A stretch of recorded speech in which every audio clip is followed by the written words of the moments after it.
Well, this has been a good, fun NCAA tournament. Been fun first couple rounds. We talk about it, talk about some of the upsets, talk about what we're seeing, talk about how NIL has actually saved college basketball. As much as people don't want to talk about that, but it has saved college basketball from irrelevancy and actually brought things back. So it's been fun.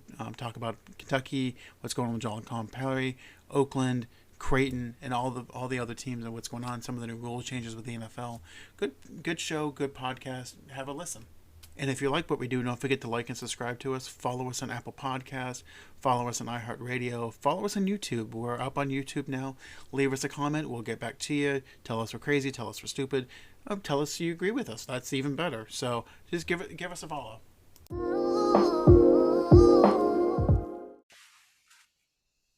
Welcome to the Number One Sports Podcast in Sanford, Florida. This is Sandlot Sports. I am the fun killer, Adam Capperson. I'm here with Dorian Cody. NFL, what are you doing? We'll get to that. And BJ Thomas. I would like to thank Alabama, UConn, Houston, San Diego State, Iowa State, Creighton, Illinois, and NC State.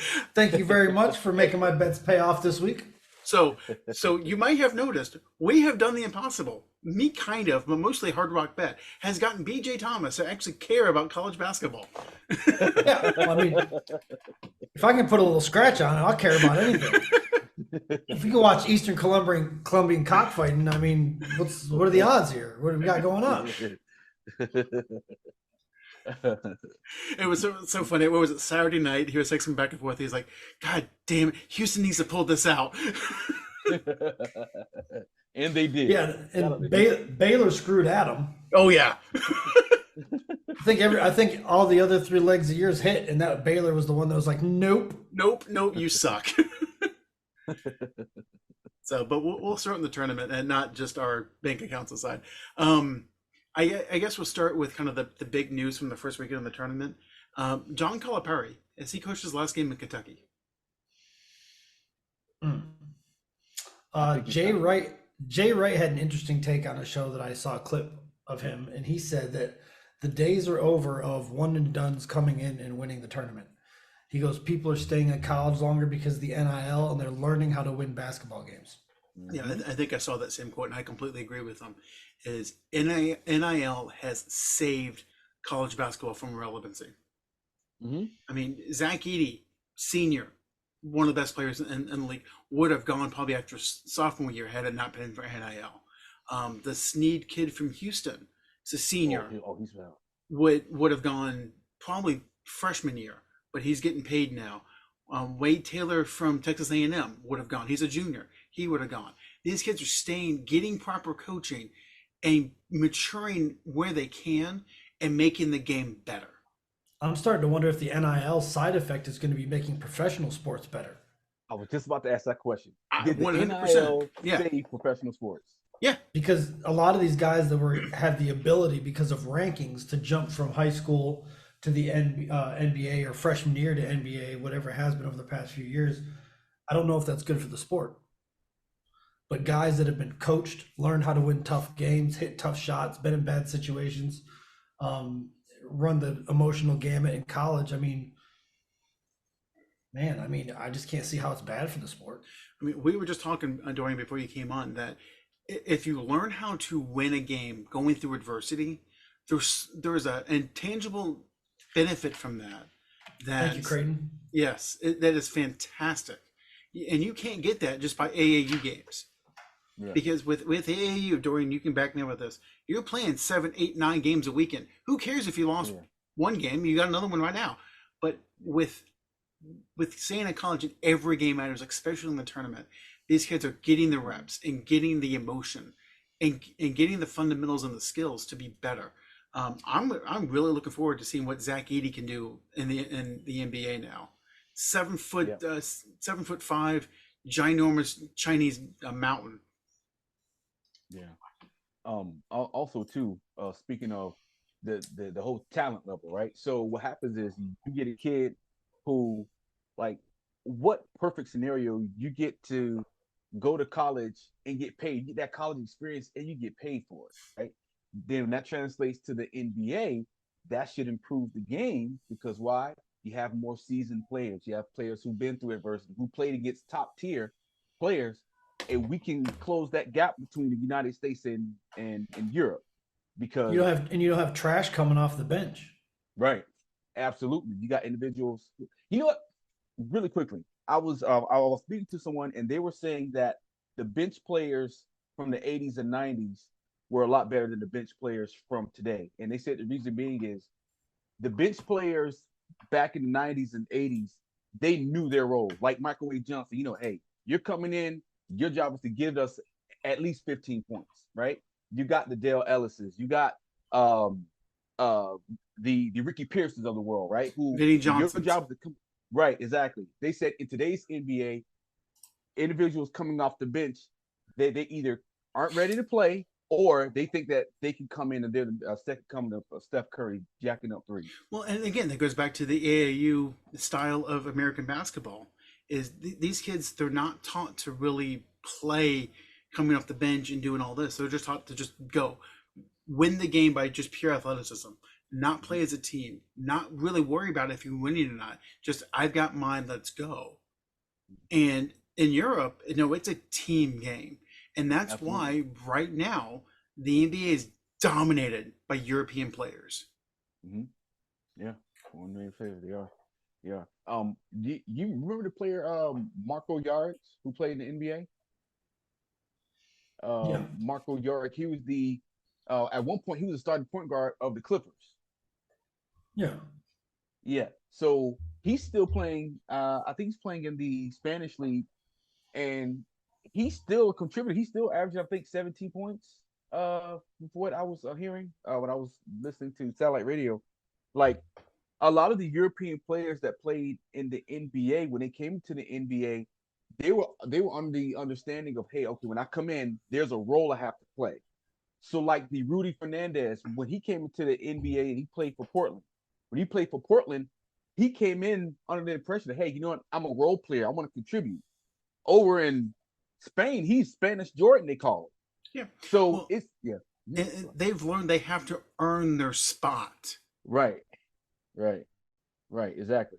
So, but it's just a telling story of, and now I was reading about Kimball Walker, him playing overseas, and he was like, the game is totally different. Like he sees it a lot faster now because of how they move the ball and how they go off of screens and how they pick and roll. And he believes that he can come back into the NBA, and he believes that right now he'll be better than when he was when he played in Charlotte. That's good self-marketing. Yeah. Yeah, yeah. I don't know about that. And so, but what does bother me is that just like every other boomer, yes, I'm going to classify a whole generation with John Calipari, blames somebody else. Okay, Calipari flat out said, "Well, this team is too young to win." Motherfucker, you Well, built the team. that's been your MO for as long as I can remember. Now it's a problem. Mm-hmm. Yeah, Yep. like this. Your MO This is is to your amass fault.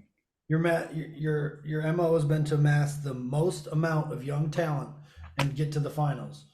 But now it's a problem. Now they're too young to win, even though that's what you built your career off of. Right. I'm confused. I'm confused. He should You- run. He should run for office talking like that. You're confused that someone over 50 is What blaming got someone what else. got me here is the problem. Yeah. I think it's time. It's just time for a fresh face. Um, Also, too, I like the hire that Michigan did with Dusty May. Yes. I like him a lot. Well, and every year he's been in FAU, they've won. They've had a winning record. No, the first 4 years, obviously it's FAU. I mean, you get one crack at the tournament. And the fifth year they made the Final Four. This year made the tournament again. Had a brain fart in the first round, but it's still a good hire. Yeah, I like him a lot. I because they were showing him with the FAU and how he was able to get his players to buy in, and it's hard, and especially I'm interested to see how he's gonna be able to get those NIL players to buy in when they come to Michigan, because I'm pretty sure that they're going to be flooding Michigan. How he's able to keep them focused to win, because he did an excellent job in FAU. Now the stakes are higher. You're going to the Big Ten. I mean, his first year, I'm pretty sure they're going to be thinking, okay, we need to at least compete for at least a Big Ten title, right? Or at least So close to it. okay, I'm going to temper expectations because I've been reading a lot of the Michigan fan boys with this. Mm-hmm. So we just need to just kind of settle down. First year, yeah, BJ, I see it's 101, 101. First year that he's there, if they're third, fourth, or fifth in the Big Ten, 20 wins because it's the Big Ten that you should be able to out talent your non-conference schedule except for 1 or 2 games. That's where we're looking at. You're not gonna be competing for a Big Ten title immediately. By year 3, they need to be competing for Big Ten titles. They need to be competing for top 2 or 3 seeds in the tournament and going to at least the Sweet 16. Because why? That's where they were every single year with John Beilein. And they let Beilein go. Brought in Howard, and you see what happened. Now, Dusty May was endorsed by John Beilein. Mm-hmm. Okay. That's promising. You love John Beilein. I do. I know you do. I mean, he did. I mean, before John Beilein, who set the Michigan standard? Steve Fisher? Yeah, yes and no. Because don't forget, Fisher won his only title as an interim coach. Oh, who's the coach he replaced? Oh, Bob Friedel, I think was his name, Bill Friedel, something like that. Okay. Because what had happened was Michigan qualified for the tournament, and then because the Big Ten didn't have a tournament back then, so between when they qualified and when the tournament was happened, he took a job at Arizona State, and Bo Schembechler of all people was the AD, and went, get your ass out of here. Michigan's gonna be coached by Michigan Man, which the whole Michigan Man thing came from. They brought Steve Fisher up from the bench, won the title, had the Fab Five, got to the Final Fours, and then what happened with the Fab Five, because NIL wasn't a thing back then. That's where we're at. Oh, it's always been a thing. It just wasn't legitimized. Yeah. Yeah, it's always been a thing. Don't act like it's not been. It's always been a thing. Uncle Ed. It's just okay now. Exactly. I'm using quote fingers in case you didn't. Just to let you Just know. like sports betting. Sports betting has always been a thing, but now it's an okay thing. So of this tournament, what was the most intriguing game to you? Or what stand out in this tournament? You're like, damn. How badly Gonzaga beat the shit out of Kansas. Hey, Creighton's guts the other night. Yeah. Because I was watching that game, in the last part of the second half, they were working so hard to score.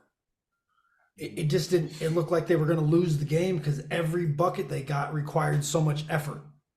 Yeah. And then they go into 2 overtimes, and it's like they were a completely different team for those 2 overtimes. It was great to watch. Yeah. Oregon, I feel like Oregon had the more athletic team. Yeah.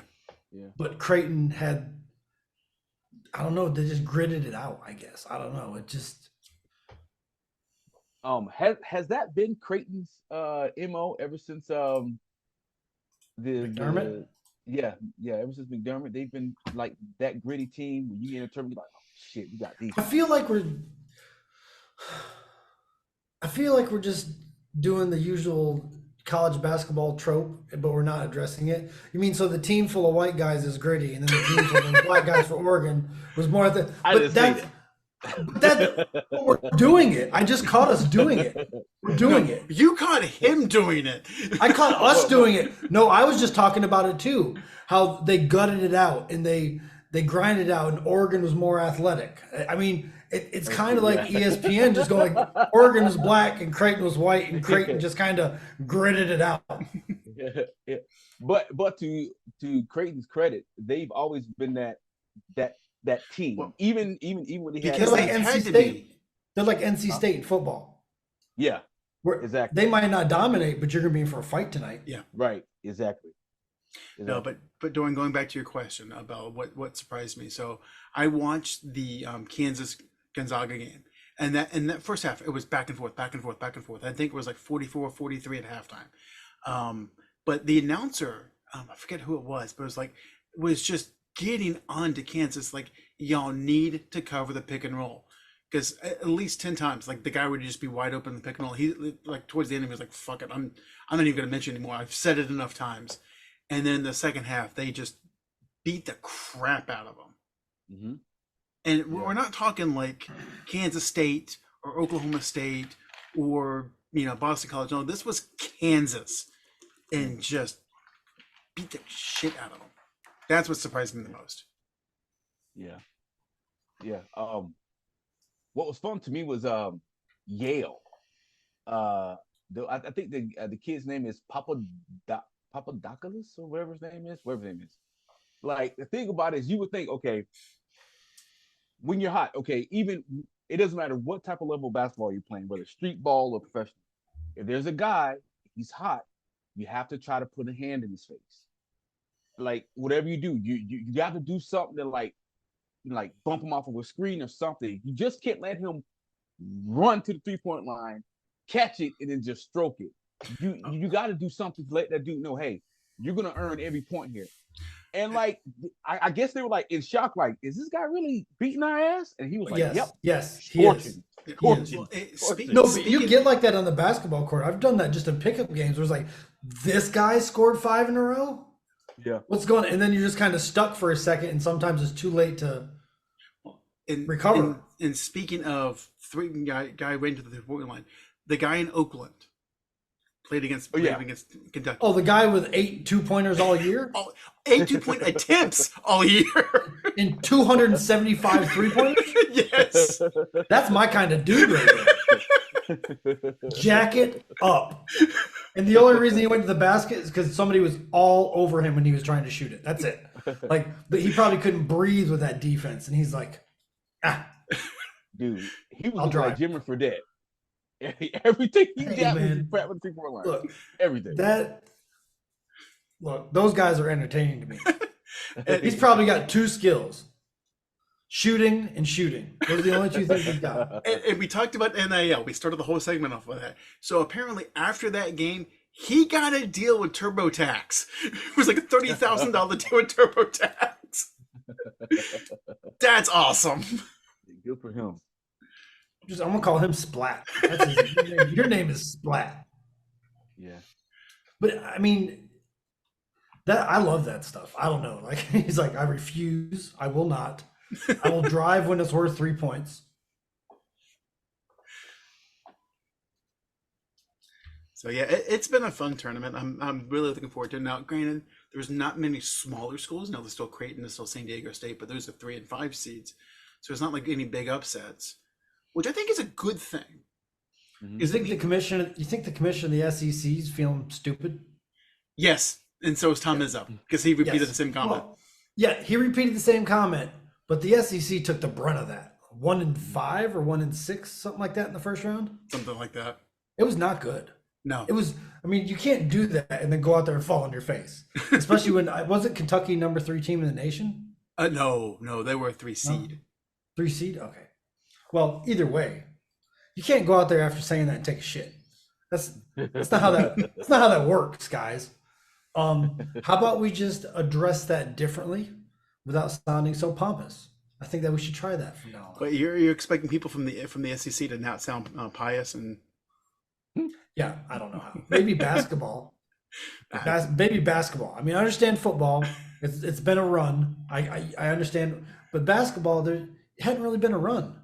No, it's been a while. Shut the fuck up. Yeah. And then like I don't know. It was just yeah, no. I couldn't believe they did that. And then to go out there and literally fall flat on your face. SEC champion, top rated teams, all over the place. Bodies all over the place. When you shot that Florida loss? No. I actually called Colorado in that game. Shocked? No. College basketball is different. You know what I mean? Like that's one of the reasons I've always watched college basketball is because sometimes I think it's more any given Sunday than football. Well, and that's why there's so many upsets normally in this tournament, because when it's one and done, the pressure can get to you. Sometimes you just never know. Yeah. No, it's And that's one of the great things about the tournament. There's always a couple small schools every year that just make some noise. Yeah.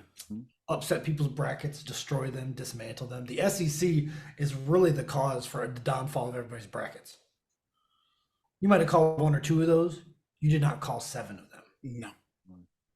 Like I said, I called Colorado over Florida. I sure as hell didn't call Yale over Auburn or Oakland over Kentucky. Although I should have, because looking at Kentucky's postseason record, and this is why Colin Power is going to get fired if he does. And it wasn't not just this year.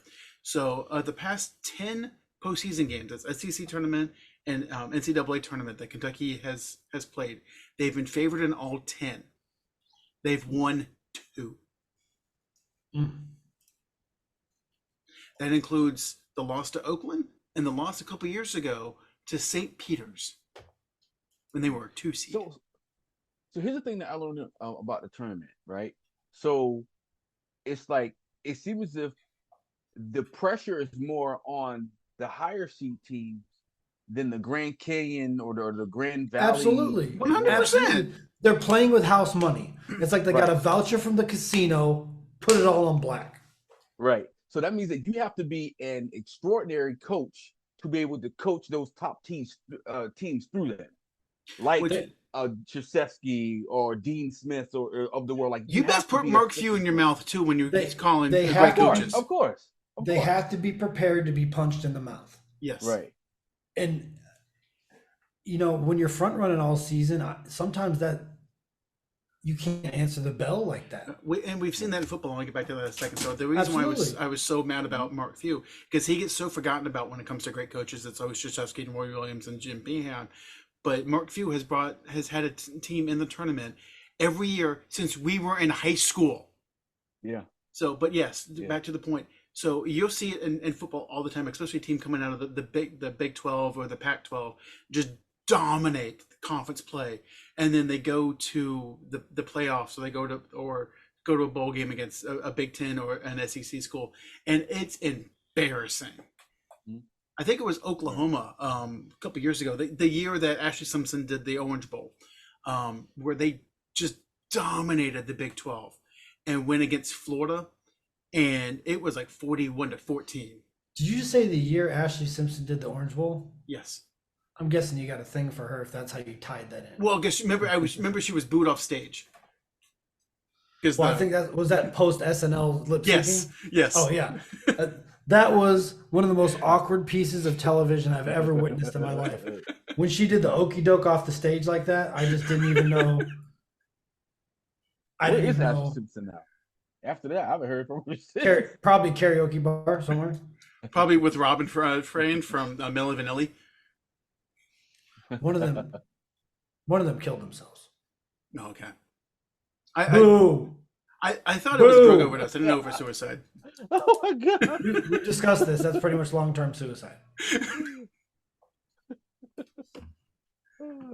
Boo, Adam. Yeah, how, for a progressive, that's not very politically correct. He was unalived.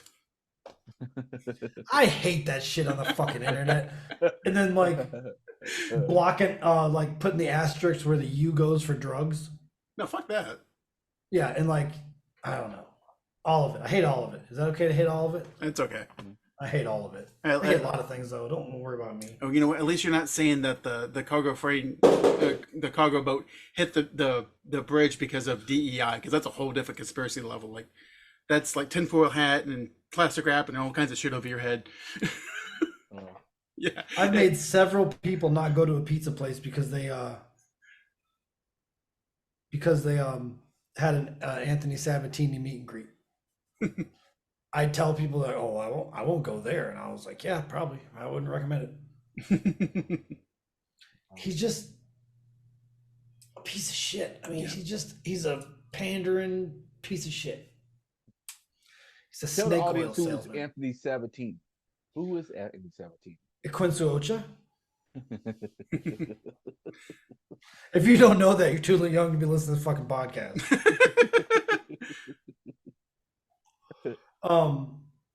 Anthony Sabatini, look him up. If you'll enjoy the next 10 minutes of your life if you look him up. I mean, he's blackface in college, and in high school. And high school, and he's just like so far. He's gone so far past Trump. It's not even funny. No. Well, he even said that during the debate, He's past DeSantis. and that's impressive. That's impressive. I mean, DeSantis is out there on a cliff. Yep. You know, I know. Let him go against my biggest employer in my state. That's a great idea. So, update from Milwaukee. LA's up by 3 with 2 minutes to go. So I do want to touch on the NFL real quick. So there's been a couple rule changes with the NFL. So the hip drop swivel tackle has been banned. So the hip drop tackle has not been banned. The hip drop swivel tackle has. We are 3 off seasons away from flag football, guys. No, we are not. Yes, we are. It feels like it. We are. So the hip tackle isn't forbidden, but the hip tackle with the swivel yes, is what's forbidden. I cannot wait for this bullshit to decide a playoff game. Oh my God. It's gonna be like the Key and Peele skits. Like, is it 2 pumps or is it 3? Yeah, that's what it feels like. McCringleberry. Exactly. No, The only way to tackle somebody is going to be to touch tips here pretty soon. But I do like the new kickoff rule because I think it's going to actually have more kickoff returns. Explain it, because I was too distraught to read it earlier. So essentially what happens is the kicking team is going to line up at the receiving team's, I think it's 30. The receiving team's going to line up at their 20. And then the kicker is just going to kick it away. So you don't have these grown-ass men running 50 yards down the field. They don't have a lot of time to build up speed. If you haven't ever seen a wedge, you need to YouTube it and go back and look at what these men used to have to go through. Yeah. And They would that's just form a human wall while a 230-pound man ran at them at 4 or 5 speed. like a freaking missile. Like a missile. And the guys who were on the kick team, their whole job was to blow up the wedge. Yeah. I mean, that they called it. It was the wedge buster. Yeah. So, and to further go down this road, Brandon Jacobs was the wedge buster at Auburn. If you don't know who Brandon Jacobs is, imagine that shit when you Google it. Yeah. 6'4", 270, I believe. Are those the numbers? Sounds right. Yeah. Probably a 4 or 5. Yeah. So imagine that guy being like, your only job is to make those people not work anymore. One of those like Drago things. If he dies, he dies. So, and that's why I do like the rule, because if the kicker just booms it into the end zone, the touchback is actually at the 30 instead of the 20. So it's going to incentivize them to actually kick it so they can return it. And there's going to be more returns, because you're also not going to have like these literally, 250-pound men going full speed for 50 yards. So I think that's going to be a good change. The hip drop tackle, we're not even going to notice it. I've seen Until they can use it. Until they can use it to keep the Chiefs in a game. Let's just replay the third down. I didn't like the way that one worked. Oops. Hip drop. Well, the whole tackle thing just I don't know how they're going to do it in a few years. Yeah. We're going to have to start watching baseball or something. Oh, fuck no. I don't want to watch flag football. I can play flag football. That's not impressive to me. I mean, I'm not fast or anything, but I can play. 7-on-7. No.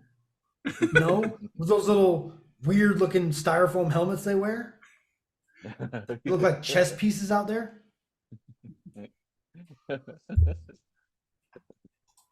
was a bad idea. Don't speak that into existence. My thing is, I just don't get the whole like biker short shit. They wearing biker shorts. I don't get it. Dude, people in our generation would not be running around with a damn dick flopping all over the place. Who they're with. Not one of them. They'd be like, go put some shorts on. Yeah. I mean shorts, not underwear. Yeah. Yeah, they like running, and I'm just like, wow. Like, time What do we do? definitely changed. What are we doing here, folks? Why are you out here in underwear? What makes you run faster? There's moms out here.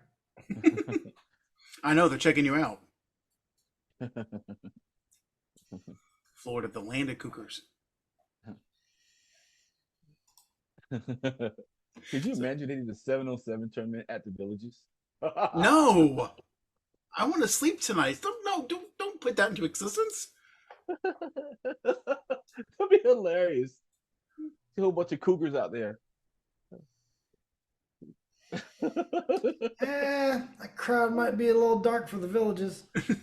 Hey, I've heard stories. You'd be amazed how much chocolate they like out there. In the house, not out in public. Yeah. Not out in public. Yeah, true. True that. Okay, so you're probably right. I'm not saying you're not right. But what I am saying is, not at the bar, not at the golf course, not at the country club. Yeah. In the house. And you park your car in the garage and you come in through the kitchen and then you leave through the kitchen and wait for me to open the garage door. Yeah. Make sure your windows are tinted. Don't embarrass me. You're laughing like you went through this shit.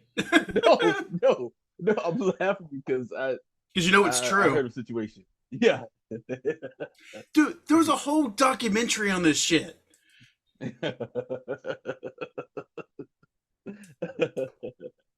So what color loofah?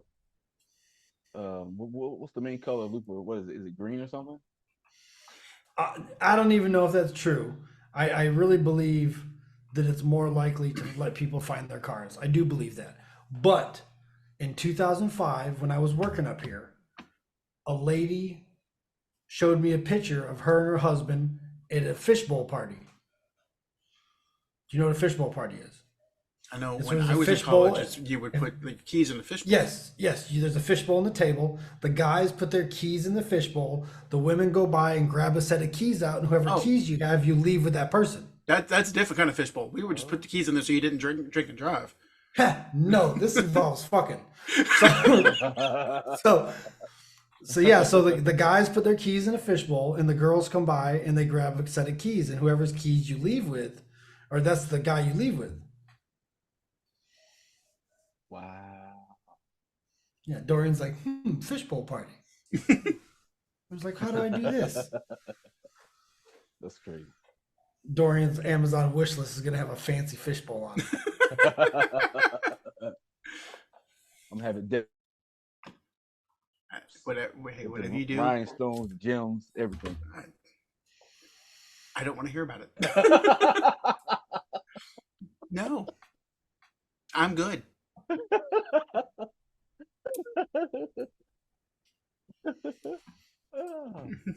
Oh man. BJ is not, because he's watching the game. The 13 seconds left, and it's a 2-point game. His blood pressure is going to go through the roof. Damian Lillard just hit a clutch 3 off a great ball movement. I almost thought it was the Spurs for a second. The old Spurs. So Milwaukee's up to? Milwaukee's up to 13.6 seconds left. I got money on both teams. I did make the Bucks bet earlier in the day. Let's be honest about that. But once I saw the score, I was like, I think the Lakers can come back. And then I turned the game on and realized LeBron's in street clothes, and I was like, well, shit.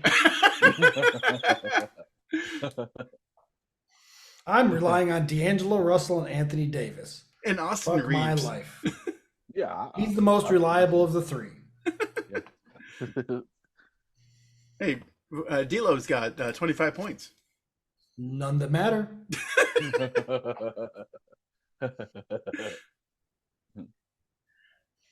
So, but it is funny that we're sitting here joking about the sports betting. And by the way, Hard Rock, please get back to me. I would like to be one of your sponsors.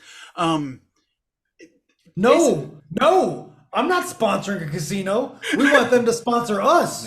You're doing it wrong. They have the money. We want the money. They have it. So, but all of it. Everyone can gamble, and they will advertise the crap out of it. Pretty much every podcast I listen to now is some type of online casino, some type of sports gambling, whatever. But if a player gambles at all, it's the worst thing ever. I'm like, well, wait a second here. They're people. Well, it should be. especially if it's on a game they're in. Okay, see that's different. So like if Calvin Ridley's betting on LeBron James to score 20, I don't care. If if AJ Brown's betting on a baseball game, I don't give a flying rat's ass. If Shohei Ohtani's betting on a football game, so what? Now it raises too many it doesn't look right. if The optics. if Shohei Ohtani is betting on Angels or Dodgers games, then we have a problem. It's just not a good look, man. It's definitely not a good look. I don't like it. I know it's. If they're betting on that, what else are they betting on? And what's stopping them from doing that? Right. I just don't like it. It's a personal thing. I don't think it's a good idea. It is interesting that you'll see an ESPN reporter talking about the Shohei Ohtani shenanigans or whatever's going on with his interpreter and money and all that.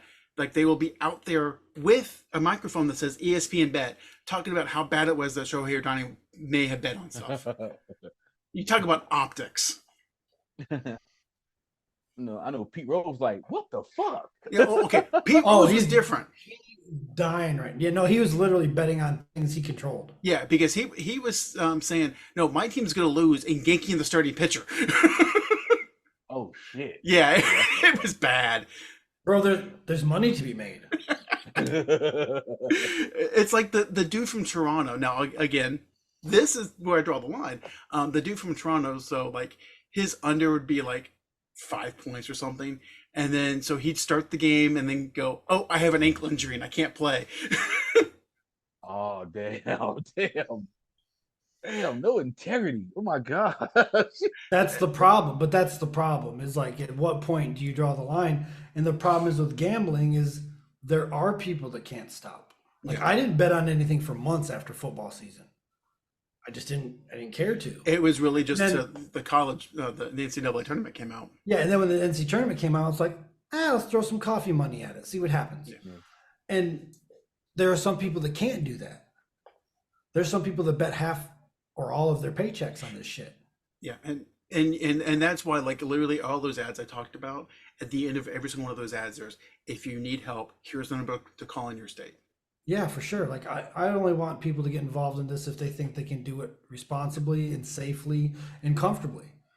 Like, and that's what I'm doing. I'm betting value meals on it or coffee money. Like I don't do anything crazy.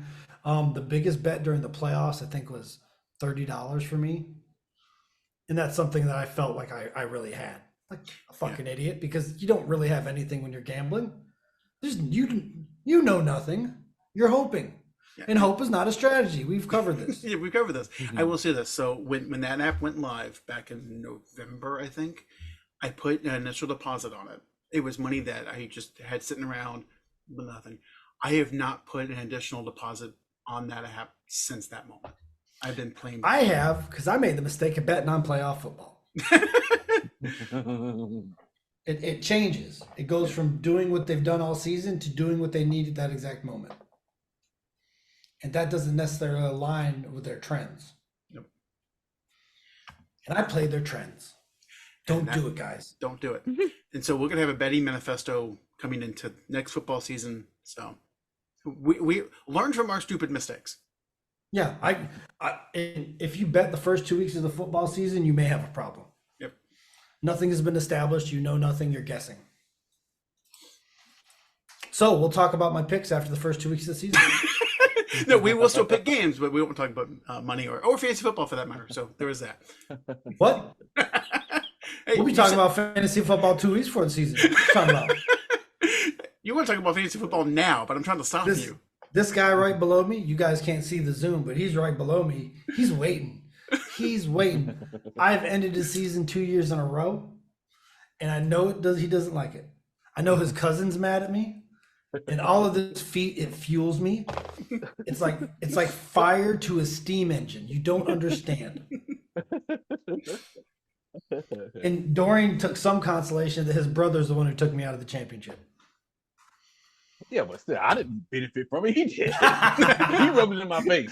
He sure did. Like, I beat both of y'all ass. I'm like, Fuck. touche, my friend, touche. Listen here, son. Listen here, son. Yeah, he did. Yeah. He got both of us. But yeah, no, the fantasy football. Let me talk about. Don't listen to Adam about that. I'll deal with that, guys. I got that under control. So I might reactivate my league tonight just to prove a point. So I do want to take a quick break, and we'll be right back. All right.